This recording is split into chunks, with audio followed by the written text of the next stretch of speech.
as we're trying to do. Kai'Sa wants to go in, Hecarim the same thing with the Akali, Janna not so much. But when you have a Gragas in the top lane, who is a huge pick for FlyQuest to survive this, I like the fact that Licorice used his potion even though he was still above half HP because he knew this was coming. And now it's up to Team Liquid to work together in the 2v2 and get the kill. It's first blood over to Alphari. He tries to get away. Santorin even flashed close to him to try to heal him, I believe. But it was that Renekton is going to go for another dive with the Nidalee. There's no deep vision anywhere else, but in the meantime, Team Liquid maybe thinking about a dive? No Janna to stop the damage in the CC on that one. CoreJJ stays alive. Tactical 2. Diamond firing out the tornado, but it just doesn't hit. Level 6 for a free double kill because Krugs were the camp that was most up for him at that time. So it's the pressure that Team Liquid put in the top that then says, Licorice, oh, maybe we need more help here to prevent this from happening. It's a story all too common, and here we go. This Kai'Sa has no flash, and CoreJJ is right there. Well, the tornado was not interrupting much of anything. The Ferromancy stuns Diamond, but Tactical's eating a lot of damage from Johnson. Team Liquid without proper focus here might end up losing their AD carry. Alphari tries to go in, but Diamond gets the kill and stays alive. Team Liquid going in too hard. Diamond with 100 HP. Johnson still barely kept alive too. Tactical stays alive with his heal. And what looked like could have been an amazing outplay for FlyQuest ahead of him. And CoreJJ is back in the lane now. Josedeodo once again paying a visit to the bottom lane. Wants to go for the play, for the dive, for the onslaught of shadows. Tactical's running out. Josedeodo still on the chase here, and it's CoreJJ who has to use the Ferromancy trying to get himself out. Santorin joins the fight, dropping the heal on Core. Licorice has arrived over the wall. He goes with some damage onto the enemy jungler, and FlyQuest is making some plays today. Santorin lives just barely, but he and Tactical are in for a rude awakening. This is a 5v2 dive. It is a 1-for-1 there as Tactical's trying to turn it right back around. He grabs 2. Samira gets herself some kills, and it's an even trade. 2 for 2 here in the one. So this brings FlyQuest back to a point in this game where the gold is pretty close. They got the first turret. They got all the bonus plate money on it, so that'll help them a ton. But here's the problem. Oh, he slammed. Crumbs, hold on. We don't have time to talk about those problems because right now Licorice has some more problems. Whoa! What? Oh, no, you hate to see it. Santorin misses the spear, but Johnson's joined the fight. Johnson ends up baiting his own ally into a bad situation and getting him killed. Alphari with the flash forward. That spear is going to find the mark. Alphari still keeping himself alive as Palafox wants to clean these guys up. He lands the E, and the follow-up damage should be plenty. Santorin backing away, but with a TP showing up from Jensen, Palafox will not be able to pursue the second kill here. What a wild and strange series of events here in the top lane. Yeah, that would not have happened if it was for the spear landing, but now CoreJJ, it's Metal Horse versus Metal Horse, and Josedeodo is heavy metal, baby, getting the kill on CoreJJ in the mid lane.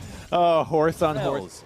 But she gets her and just tornadoes people away. And now we're back to a dragon fight that Licorice is. It's stuck in one man. Where is he? Stops. Where is he there? Licorice is dead. Team Liquid has control over the bottom side river. They are going to grab themselves a Drake here. With the kill on the enemy top laner, they know there's no contest for this one, so Team Liquid's going up 2-0 in that respect. Now we got another fight here in the top side of the map as Alphari is using the Dominus to go for a kill on Johnson, but the Scuttle Crab is smited.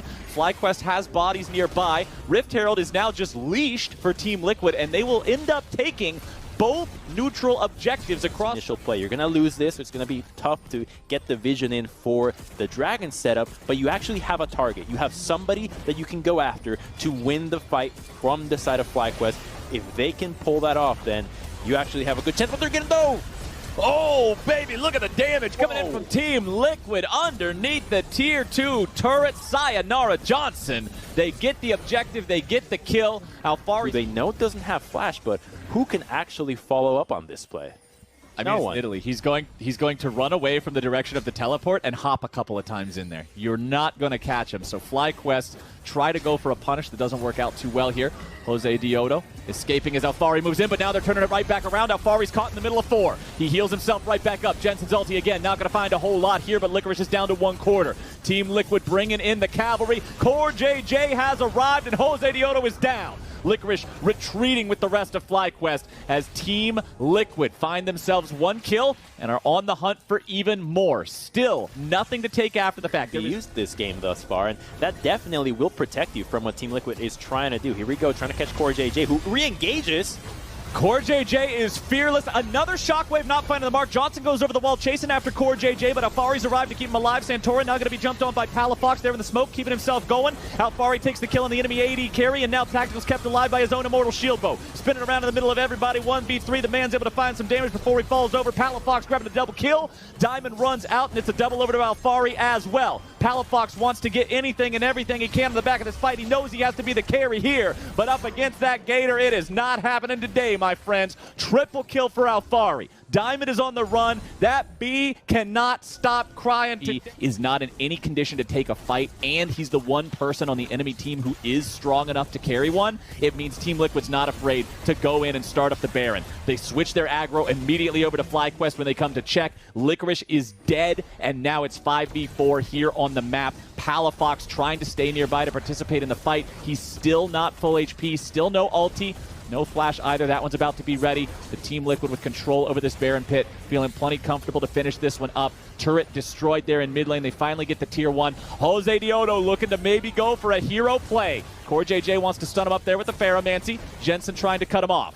Alfari chasing him away from the Baron pit. They do not want to allow any sort of a 50-50 here. Crumbs, Jensen, Alfari, and Core JJ are all trying to stop Jose. He gets away with the onslaught of shadows, but that goes. Infernal Soul for Team Liquid will not be contested by the side of FlyQuest. They're 6,000 gold down. They don't want to fight their opponents in open ground right now. It feels like a suicide mission, and it feels that way because it is. Santorin will be left in the pit to secure this one all on his lonesome. Your Red Bull Baron, these team fights, but man, everything has to go perfect if they want to find success. There's 4 people here with the Renekton real close in the mid lane. I'm thinking Team Liquid wants to go for a dive. We've seen what they go for every single time Cord has his flash up, but they'll likely wait for an opportunity to see somebody caught by themselves. That's what usually triggers them to go for a dive, is seeing that they have a numbers advantage that they can quickly capitalize on. Rel going in with the Orianna is a nasty combo, and we've yet to see it yet, so it could actually go for a really clean wipe if they pull it off when Fly is clumped up like this.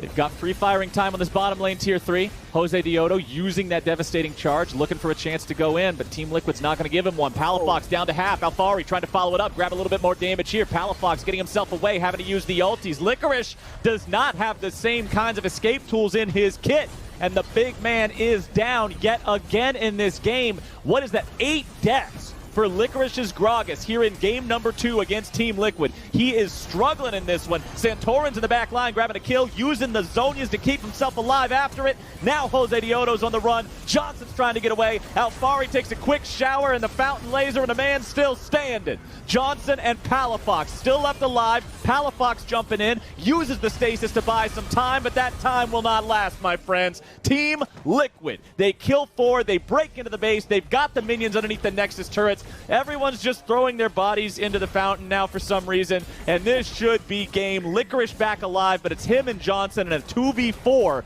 as Team Liquid look to end this series 2-0 and move on to the semifinals next week. Alfari gets hit with the belly flop, knocked back a little bit here. Team Liquid still looking to maybe end the game, but had the stats first. Licorice wants to escape. He doesn't want death number 9. Team Liquid really want to hand it to him, though. Johnson keeps himself alive, and Core JJ ends up falling. Johnson dies on the back end of that fight there. Tactical still somehow staying alive through this one, but that is it. A shutdown on Tactical doesn't mean...